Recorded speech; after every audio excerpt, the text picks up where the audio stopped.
നമുക്ക് ഒരു വർഷം വരെ സൂക്ഷിച്ച് വെക്കാം. അപ്പോൾ ഇതെങ്ങനെ ഉണ്ടാക്കുന്നതെന്ന് നോക്കാം.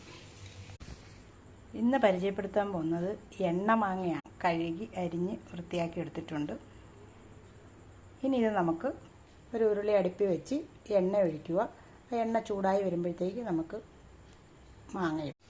ഇതുപോലെ വറുത്ത് കോരി എടുത്തിട്ടുണ്ട്. മൊരിഞ്ഞൊന്നും പോകണ്ട, കളറൊക്കെ മാറുന്ന രീതിയിൽ വറുത്ത് കോരി എടുക്കും. മാങ്ങയെല്ലാം വറുത്ത് എടുത്തിട്ടുണ്ട്. ഇതേ പരുവം. ഞാനിവിടെ ഒരു 10-25 മാങ്ങ എടുത്തത് കൊണ്ടാണ് കുറച്ച് മുളക് പൊടി ചേർത്തേക്കുന്നത്. അതിനി അതിലേക്ക് ഒരു 3 ചെറിയ ടീസ്പൂൺ ഉലുവാപ്പൊടിയാണ് ചേർക്കുന്നത്. ഉലുവാപ്പൊടി അവരവരുടെ ടേസ്റ്റ് അനുസരിച്ച് 4-5 സ്പൂൺ ചേർക്കാം. പിന്നെ ഇനി കായമാണ്. കായവും മാങ്ങയ്ക്കനുസരിച്ച് ചേർത്തോളുക. ഇതെല്ലാം കൂടെ ഒന്ന് ചെറുതായിട്ട് ചൂടാക്കി ആവശ്യത്തിന് ഉപ്പ് ചേർക്കുക. ഈ മാങ്ങയ്ക്ക് ചെറിയ പുളിപ്പുള്ളത് കൊണ്ട് ഞാൻ കുറച്ച് ഉപ്പ് ചേർക്കുന്നുണ്ട്.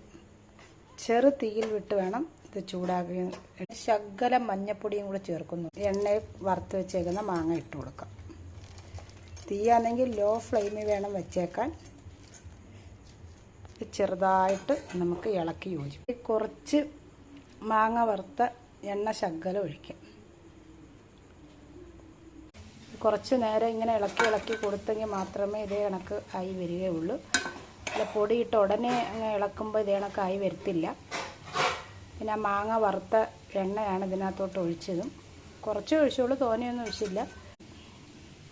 എല്ലാവരും ഒന്ന് ട്രൈ ചെയ്ത് നോക്കും. ഇത് നമുക്ക് ഒരു വർഷം വരെ കേടുകൂടാതെ സൂക്ഷിച്ച് വെക്കാവുന്നതാണ്. അപ്പോൾ ഇച്ചിരി പാടുള്ളതാണ്. കുറച്ച് പാടുണ്ട്, കാരണം ഇതൊക്കെ വറുത്തൊക്കെ എടുക്കണ്ടേ, അങ്ങനെയുള്ള ഇതാണ്. നമ്മുടെ എണ്ണ മാങ്ങ റെഡി ആയിട്ടുണ്ട്. ഇതിപ്പോൾ ഒരു കുപ്പിയിലാക്കി വെച്ചേക്കുവാണ്. ഇത് നമുക്ക് ഒരു വർഷം വരെയൊക്കെ വെളിയിൽ തന്നെ വെച്ചേക്കാം, ഫ്രിഡ്ജിലൊന്നും വെക്കണ്ട. നമുക്കിത് എന്തായാലും 5-6 മാസം കഴിഞ്ഞെടുത്ത് നോക്കാം.